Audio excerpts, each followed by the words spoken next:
Abdul Karim saat turun dari kendaraan, tepatnya di lingkungan pesantren, dan menemui Kiai Haji Abdul Karim yang lantaran tidak berpenampilan layaknya seorang kiai. Dengan tanpa sungkan, santri itu meminta bantuan untuk membawakan kopernya ke kamar. Anehnya, sang kiai tak keberatan, justru diam saja dan langsung mengangkat barang bawaan santri tersebut. Saat santri itu memasuki pesantren, diiringi sang kiai membawa koper miliknya, tak sedikit santri Lirboyo yang sangat kaget, bahkan ada yang lari karena ketakutan. Anehnya, kekagetan dan ketakutan santri-santri itu tak membuat santri baru itu tanggap, malah biasa-biasa saja. Selang beberapa hari kemudian, santri itu baru tahu saat ikut sholat berjamaah, setelah melihat bahwa orang yang membawakan kopernya kemarin itu menjadi imam, yang tak lain adalah Kiai Haji Abdul Karim. Itulah salah satu bentuk kerendahan hati dari Kiai Haji Abdul Karim. Sebab kiai yang satu ini juga dikenal amat sabar, jauh dari sifat marah, santun dalam bertutur kata, dan jika menasihati orang lain lebih pada bentuk tindakan daripada kata-kata. Lebih dari itu, kiai yang satu ini berasal dari keluarga biasa yang berjuang tekun belajar hingga akhirnya bisa menjadi kiai yang sangat alim.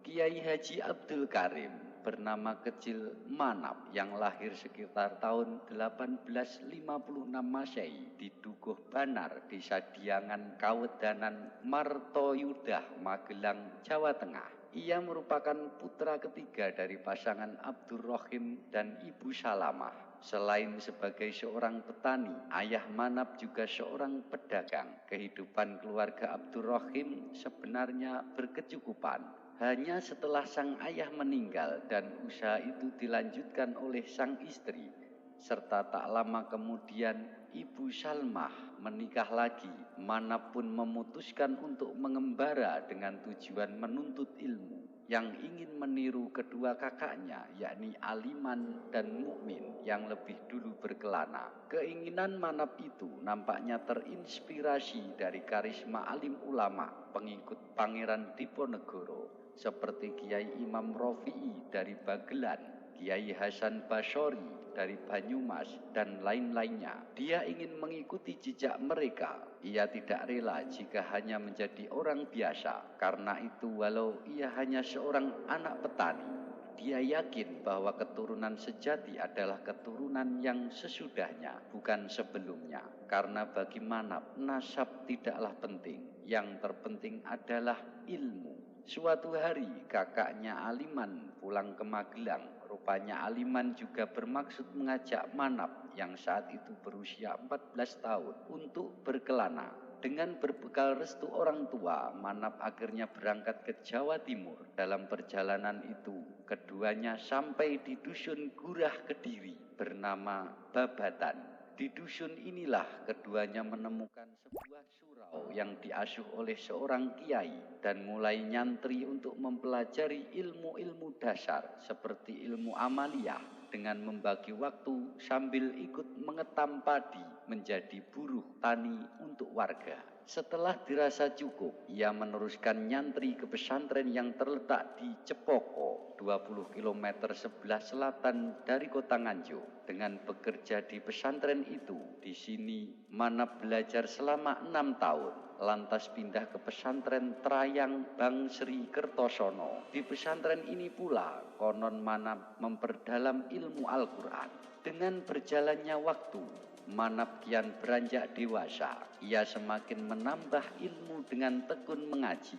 Seakan tak puas hanya belajar di 2 pesantren, Manap pun pindah ke Sidoarjo, yaitu di pesantren Sono yang terkenal akan ilmu sorofnya. Di pesantren inilah ia mondok 7 tahun dan tidak lagi belajar sambil bekerja karena seluruh kebutuhannya sudah ditanggung oleh kakaknya. Manap sempat bercerita kepada cucu tertuanya, Agus Ahmad Hafid, "Aku bisa nyantri karena diangkat oleh kakakku." Di pesantren itu, dia memperdalam ilmu syorof karena dia ingin menjadi spesialis ilmu gramatika Arab ini, sehingga memilih ilmu ini sebagai hobinya. karena baginya ilmu syaraf itu bagaikan ibunya ilmu, sedangkan nahwu adalah ayahnya ilmu. Dari pesantren sono, ia lalu nyantri ke pesantren Kedung Doro dan kemudian ke Madura untuk nyantri kepada Mbah Yai Khalil Bangkalan. Saat belajar ilmu di Madura, Manap banyak menimba ilmu dan tak jarang menerima berbagai ujian. Sempat Manap bekerja guna mencukupi kebutuhan hidup sehari-hari bersama Abdullah Fakih dari Cemara, Banyuwangi. Mereka bekerja ke Banyuwangi sampai Jember. Tapi apa yang terjadi setelah ia bersusah payah kerja dan pulang dengan membawa hasil? Justru hasil dari kerja itu diminta oleh Mbah Yai Khalil untuk dibelikan makanan kambing-kambing sang kiai. Mau bagaimana lagi? Manap menyerahkan uangnya. Rupanya itu sebagai isyarat dari sang kiai bahwa Manap ternyata tidak diizinkan untuk bekerja. Konon sebagai gantinya Manap disuruh memetik daun pace yang tumbuh di sekitar pondok untuk makan sehari-hari. Dari daun itu Manap mengganjal perutnya setiap hari. Konon sering makan sisa kerak nasi dari teman-temannya atau kadang ampas kelapa. Tetapi semua itu tidak pernah ia keluhkan. Bertahun-tahun ia melakukan tirakat ini, sehingga tak aneh jika Manap lebih dikenal sebagai santri yang betah dalam keadaan lapar. Anehnya, semua itu bagi Manap dirasa sebagai bentuk perjuangan untuk mendapat sesuatu yang diharapkan kelak. Di pesantren ini hampir 23 tahun Manap nyantri. Saat itu ia sudah berusia 40 tahun, sehingga sudah mencerminkan sosok yang alim. Dan figur Manap pun telah menampakkan sosok seorang kiai. Tidak salah jika santri-santri menempatkan Manap sebagai kiai, tempat untuk bertanya, minta pendapat dan berguru. Salah satu kiai yang sempat berguru kepadanya adalah Kiai Fakih asal Patik Nganjuk. Kealiman Manap tentu bukan sesuatu yang turun begitu saja dari langit. Manap dengan tekun mengaji kitab-kitab kuning dan melakukan telaah. Meski dia kekurangan uang untuk membeli kitab, namun dia punya siasat jitu. Konon Manap sering melakukan barter. Kitab yang sudah dia pelajari, dia tukar dengan kitab-kitab baru milik temannya. Kadang langsung dijual, lalu dari uang itu ia belikan kitab yang baru. Setelah cukup lama, Yai Khalil merasa Manap sudah lulus. Lalu Manap pamit pulang. Namun sesampainya di Jawa Timur, dia mendengar salah satu sahabatnya kala mondok di Madura, yaitu Mbah Yai Hasyim Asy'ari, telah 3 tahun membina pesantren di Tebu Ireng. Yang membuat Manap singgah di pesantren ini ternyata dia tidak sekedar singgah dan malah sempat nyantri selama 5 tahun. Meskipun usia Manap ketika itu sudah mendekati setengah abad, toh dia belum juga melepas masa lajangnya. Akhirnya Mbah Yai Hasyim Asy'ari menjodohkan Manap dengan putri Mbah Yai Soleh Banjarmelati. Kiai Manap yang saat itu berusia 50 tahun akhirnya menikah dengan Dewi Khotijah yang berusia 15 tahun. Walau sudah menikah, Kiai Haji Abdul Karim masih nyantri juga di Tebu Ireng. Setengah tahun kemudian, karena sebagai suami, dia akhirnya bermukim di Banjarmelati mendampingi sang istri. 1 tahun kemudian lahirlah seorang putri pertama, yaitu Hannah, dan Manap masih belum memiliki rumah. Akhirnya Mbah Yai Soleh berkeinginan membeli tanah di Lirboyo dan memberikannya kepada Manap. Pembelian tanah itu tidak menemui masalah, sebab kala itu Lirboyo dikenal sarang dari keonaran, sehingga Lurah Lirboyo yang tak mampu lagi menenteramkan warganya memohon bantuan kepada Mbah Yai Soleh Banjarmelati untuk menempatkan menantunya di Lirboyo agar masyarakatnya yang kering akan siraman rohani bisa sadar. Akhirnya Yai Manap pun menetap di Lirboyo. Dari situ Mbah Yai Manap boleh dikatakan merintis dari awal. Bahkan di awal-awal Mbah Yai Manap menetap di Lirboyo tidak jarang kena teror. Tujuannya adalah agar Mbah Yai Manap tidak betah di Lirboyo, tapi dengan ketabahan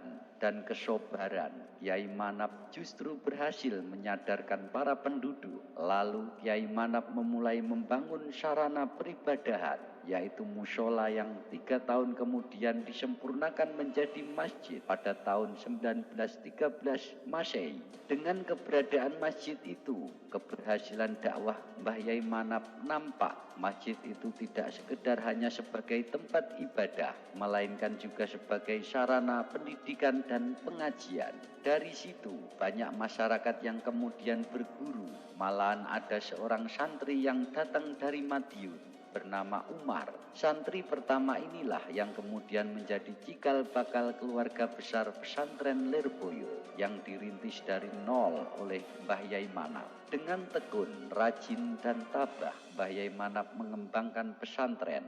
Dalam satu dasawarsa sudah banyak kemajuan yang dicapai. Jumlah santri semakin bertambah, datang dari berbagai penjuru. Untuk itu, ia kemudian merelakan sebagian tanahnya untuk dihuni santri. Begitulah sifat Mbah Yai Manap, seorang pemimpin sejati yang mendahulukan kepentingan orang di atas kepentingan pribadi. Tapi belum sempurna jika Kiai Manap belum menunaikan rukun Islam kelima. Itulah yang masih mengganjal dalam benaknya. Karena itu setelah kebutuhan santri dipenuhi, dia berkeinginan untuk menunaikan ibadah haji.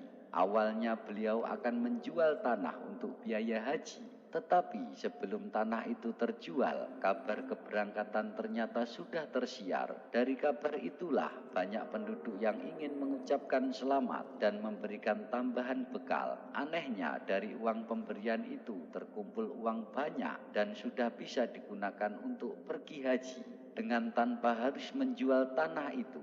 Akhirnya Mbah Yai Manap mengganti nama